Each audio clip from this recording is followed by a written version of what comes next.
سب لوگ یہ کہہ رہے ہیں کہ افغانستان میں طالبان کی حکومت آنے والی ہے، لیکن یہ طالبان ہیں کون؟ اور یہ لوگ کہہ رہے ہیں کہ طالبان اپنی حکومت میں عورتوں کو پڑھنے کی اجازت نہیں دیں گے۔ اس بارے میں آج بات ہونی چاہیے۔ السلام علیکم، میرا نام ہے محسن اراز۔ آج ہم بات کریں گے افغانستان میں اسلامی حکومت اور عورتوں کی تعلیم کے بارے میں، لیکن اس سے پہلے میں طالبان کا تعارف کروانا چاہتا ہوں کہ طالبان ہیں کون۔ طالبان کا مطلب ہے علم حاصل کرنے والا یا اسٹوڈنٹ۔ تو اگر ان کے نام سے ہی ہم بات سمجھیں کہ طالبان لڑکیوں کو پڑھنے نہیں دیں گے، تو جن کا نام ہی پڑھنے والا اسٹوڈنٹ ہے وہ دوسروں کو پڑھائی سے کیسے روک سکتے ہیں؟ دوستو، دوسری بات یہ ہے کہ طالبان کوئی خلائی مخلوق نہیں ہے، وہ بھی ہم جیسے ہی انسان ہیں۔ دوستو، افغانستان میں اب طالبان کی حکومت کے چرچے ہو رہے ہیں، لیکن حقیقت میں یہ حکومت طالبان کی نہیں بلکہ یہ حکومت اسلام کی ہے۔ اسلام تو ہم سب کا ہے، ہم سب الحمدللہ مسلمان ہیں، یعنی یہ ہم سب کی حکومت ہے۔ ہم سب کی حکومت کا مطلب یہ ہے کہ اسلام ہمیں جو حکم دیتا ہے ہم وہ سب کام کر سکیں گے، انگریزوں اور غیر مسلموں کی دخل اندازی کیے بغیر۔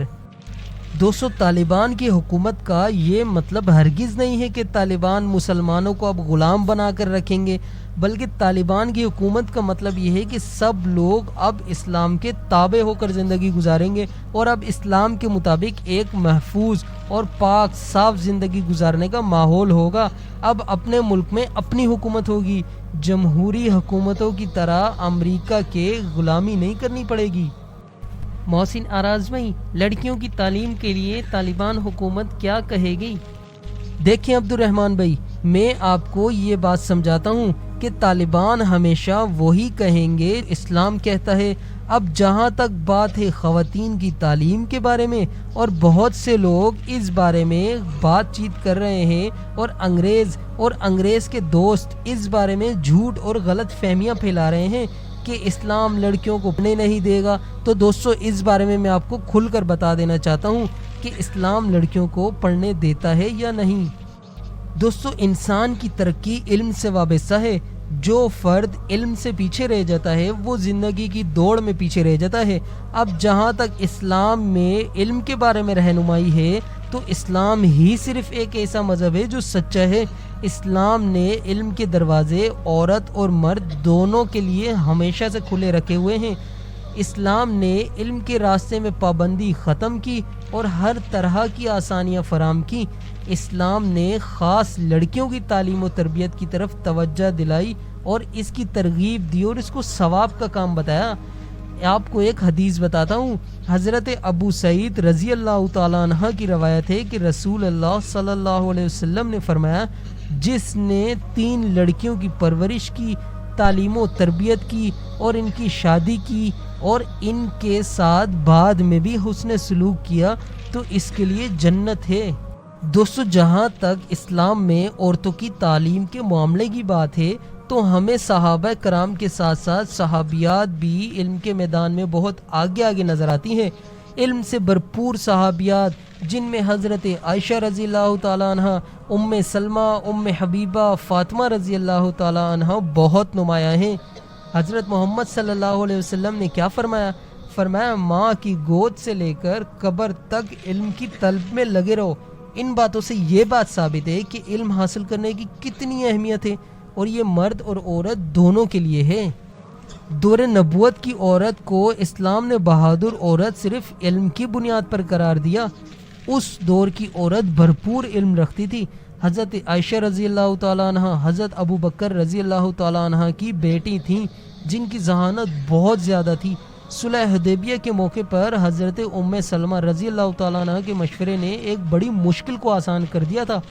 آپ صلی اللہ علیہ وسلم کی بیٹی حضرت زینب رضی اللہ تعالیٰ عنہ مدینہ منورہ میں جج خاتون کے فرائض انجام دیتی تھیں۔ اگر دیکھا جائے تو آج کی عورت کے مقابلے اس دور کی عورتیں بہت زیادہ ذہین اور بہت زیادہ علم والی ہوتی تھیں۔ لیکن اب یہ سوال آتا ہے، کیا اس دور کی عورت یونیورسٹی میں پڑھا کرتی تھی؟ اور اس دور کی عورتیں کیا اسلام کے تابع رہ کر علم حاصل نہیں کرتی تھی؟ تو آج کل مسلمان ممالک کی عورتیں آزادی کے نعرے کیوں لگاتی ہیں؟ آج کی عورت آزادی کے نعروں کے ساتھ سڑکوں پر نکل آئی، لیکن قرآن و حدیث کے ذریعے وہ اپنے حقوق و فرائض کو سمجھنے کی کوشش نہیں کرتی۔ آج کے دور میں عورت کے حقوق پر زوردار تقریریں کی جاتی ہیں، ان کے حقوق کی بڑی بڑی NGO چلائی جاتی ہیں، لیکن آج کی عورت جہاں تھی وہیں ہے۔ حقوق کے نام پر وہ صحیح راستے کا انتخاب ہی نہیں کر سکی۔ قرآن و حدیث کا صحیح مطالعہ کرے اور دور نبوی صلی اللہ علیہ وسلم کی خواتین سے رہنمائی لے تو کوئی وجہ نہیں کہ آج کی عورت معاشرے میں اپنے حد اور پردے میں رہ کر اپنے خاندان کے مطابق حقیقی علم کے میدان میں کامیابیاں حاصل کر سکتی ہیں۔ لیکن سب سے بڑا سوال تو یہ آتا ہے کہ ہم کون سا علم حاصل کریں؟ دنیاوی علم حاصل کریں یا دینی علم حاصل کریں؟ میرے دوستو، اگر بات کو سمجھیں تو اس سوال کا جواب تو بہت آسان ہے کہ ہمیں دنیاوی علم بھی حاصل کر لینا چاہیے اور دینی علم تو لازمی حاصل کرنا چاہیے۔ اسلام ہمارا مذہب ہے، ہمیں اگر ہمارے مذہب کے بارے میں پتہ نہیں ہوگا، ہمارے دین ہمارے ایمان کے بارے میں علم نہیں ہوگا تو دنیاوی علم کس کام کا؟ دوستو، ایک تعلیم یافتہ ماں ہی قوم کی اور اپنے خاندان کی اس امانت میں اخلاقی ہمدردی اور ایثار پیدا کر کے اسلامی جذبہ اپنی اولاد میں پیدا کرتی ہے۔ باپ بھی تعلیم و تربیت میں اہم کردار ادا کرتا ہے، لیکن کاروبار کی وجہ سے وہ وقت نہیں دے سکتا، اس لیے بچوں کی پرورش کی حقیقی ذمہ داری ماں پر عائد ہوتی ہے۔ ماں جو ابتدائی تہذیب سکھاتی ہے، یہی بڑے ہو کر بچوں کی فطرت میں شامل ہو جاتی ہے۔ لیکن آج کل کے معاشرے کو دیکھا جائے تو سوال یہ پیدا نہیں ہوگا کہ دنیاوی تعلیم یا دینی تعلیم کون سی حاصل کریں، بلکہ اہم سوال تو یہ ہے کہ دنیا کی تعلیم حاصل کرنے کے لیے بے پردہ ہونا کیوں ضروری ہو گیا ہے؟ کیا اسلام کے مطابق ہم پڑھائی کر کے ڈاکٹر نہیں بن سکتے؟ کیا ایک لڑکی اسلام کے مطابق پردہ کر کے یا پردے والے ماحول میں رہ کر انجینئر نہیں بن سکتی؟ کیا صحابیات میں سے ہمیں کوئی بھی ایسی صحابیہ نظر نہیں آتی جو ڈاکٹر یا نرس ہو؟ کیونکہ وہ تو پردہ کرتی تھی نا، تو اسلام کے مطابق زندگی کیسے گزارتی تھی؟ دوستو، آج کے زمانے میں اگر عورت کی تعلیم پر کوئی انگلی اٹھاتا ہے تو اس کی صرف اور صرف وجہ آج کا تعلیمی ماحول، اسکول کالج یونیورسٹی کا ماحول اور ان کو پڑھایا ہوا سبق ہوتا ہے جو کہ بے حیائی پر مبنی ہوتا ہے۔ شروع ہی سے اگر ایسے انتظامات ہوں کہ لڑکیوں کی تربیت اسلامی خطوط پر ہو اور انہیں پاکیزہ اور برائیوں سے پاک ماحول ملے اور اسلام کے مطابق سارا ماحول ہو تو لڑکیوں کی تعلیم معاشرے میں بگاڑ کا سبب نہیں بن سکے گی۔ لوگ تو یہ کہتے ہیں کہ انگریز عورتوں کی پڑھائی کے بارے میں بہت زیادہ فکر مند ہیں اور پڑھانے کے لحاظ سے عورتوں کو زیادہ سہولیات انگریز یہودی دیتے ہیں۔ دوستو، آج غیر مسلم لوگوں کی باتوں کو دیکھ کر ہم یہ سمجھ بیٹھے ہیں کہ شاید اسلام ہمیں تعلیم سے روکتا ہے، بلکہ اگر ہم ان کی اپنی اصلیت کے بارے میں بات کریں تو ہمیں پتہ چلے گا کہ وہ عورتوں کی کتنی عزت کرتے ہیں اور عورتوں کو کیا سمجھتے ہیں۔ دوستو، اگر ہم اسلام کے علاوہ باقی مذہب اور کلچر والوں کی باتوں کو سنیں تو حقیقت کا پتہ چلے گا کہ آج کالج یونیورسٹیوں کے نصاب میں جو میٹھی میٹھی باتیں بتا کر زہر دیا جاتا ہے اور لوگوں کو بے حیائی والے ماحول کے لیے زبردستی کی جاتی ہے، ان لوگوں کی اپنی حقیقت کیا ہے؟ دوستو، کیا آپ کو پتہ ہے غیر مسلموں کے کلچر میں اگر ایک آدمی کسی عورت کا قتل کر دیتا تھا تو اس کو سزا دینے کے بجائے اس آدمی کی بیوی کو موت کے گھاٹ اتار دیا جاتا تھا۔ یونانی کلچر میں عورت کو سارے حقوق سے محروم رکھا جاتا تھا اور انہیں مردوں کے آگے بہت حقیر مانا جاتا تھا۔ ایک اور کلچر میں عورت کو اپنی ہوس کا سامان سمجھا جاتا تھا اور ننگا پن تو بہت عام سی بات تھی۔ مصر کے لوگ تو عورتوں کو شیطان کا روپ مانتے تھے۔ ہندوؤں کے مذہب کے مطابق بھی یہ رواج تھا کہ اگر کسی عورت کا شوہر مر جائے تو چونکہ وہ لوگ شوہر کو جلا دیتے تھے تو اس عورت کو بھی ساتھ ہی جلنا پڑتا تھا۔ اگر کوئی عورت ایسا نہیں چاہتی تو اسے زبردستی جلا دیا جاتا تھا۔ اسلام سے پہلے عرب میں بھی جب کوئی لڑکی پیدا ہوتی تھی اس کو زندہ ہی دفن کر دیا جاتا تھا، کوئی اس کو غلط بھی نہیں کہتا تھا کیونکہ وہاں تو عام سی بات ہوتی تھی۔ پھر اسلام ہی نے ان سب غلط رسموں کو بند کیا تھا اور اسلام ہی ہے جس نے ماں کو باپ سے بھی زیادہ گنا کئی گنا بڑا مرتبہ دیا، جبکہ آج ہم اسلامی طریقے سے تعلیم حاصل کرنے کو غلط سمجھ بیٹھے۔ ہمیں انگریز نے سکھا دیا کہ ڈاکٹر بننا ہے تو پردہ کرنا چھوڑ دو، اگر لڑکیوں کو انجینئر بننا ہے تو مرد ٹیچر سے پڑھنا ضروری کیوں، بے پردگی میں پڑھنا ضروری کیوں؟ دوستو یہ بات ہم سب کو سمجھنی چاہیے کہ اسلام نے عورت کی تعلیم پر کوئی پابندی نہیں لگائی اور نہ ہی طالبان نے کوئی پابندی لگائی ہے۔ اسلام اور طالبان کے تحت ڈاکٹر بنو، انجینئر بنو، حافظہ بنو، لیکن اسلام صرف یہ کہتا ہے کہ حدود میں رہ کر یہ سب کام کرو۔ لڑکیوں کے لیے شرعی پردے کا انتظام ہو، تعلیم اسلام کے مطابق ہو اور لڑکا لڑکی کی تعلیم الگ الگ ہو تاکہ اس کی عصمت اور پاکیزگی برقرار رہے۔ لیکن محسن اراز بھائی، شرعی حکومت سے یا طالبان کی حکومت سے لبرل لوگوں کو کیا مسئلہ ہے؟ دیکھیں عبد الرحمن بھائی، طالبان کی شرعی حکومت سے لبرل لوگوں کو سب سے بڑا مسئلہ یہ ہے کہ اسلام کے مطابق لڑکیاں تعلیم حاصل کیوں کر رہی ہیں، انگریزوں کے مطابق بے حیائی والے ماحول میں تعلیم حاصل کیوں نہیں کر رہی۔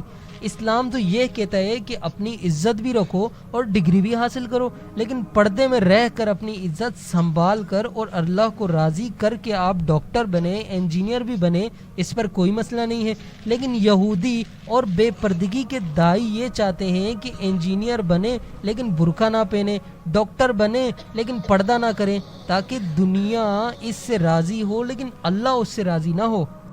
لیکن محسن اراز بھائی، ٹی وی میں تو یہ دکھاتے ہیں کہ طالبان پڑھائی کے خلاف ہیں، طالبان کہتے ہیں پڑھو نہیں بلکہ لڑتے رہو، جنگیں کرتے رہو۔ دوستو اگر ان سب باتوں کے باوجود بھی کچھ لوگ یہ کہیں کہ طالبان پڑھنے کے خلاف ہیں تو سمجھنے والوں کے لیے اتنی سی بات کافی ہے کہ طالبان خود تعلیمی اداروں میں پڑھنے والے لوگ ہیں۔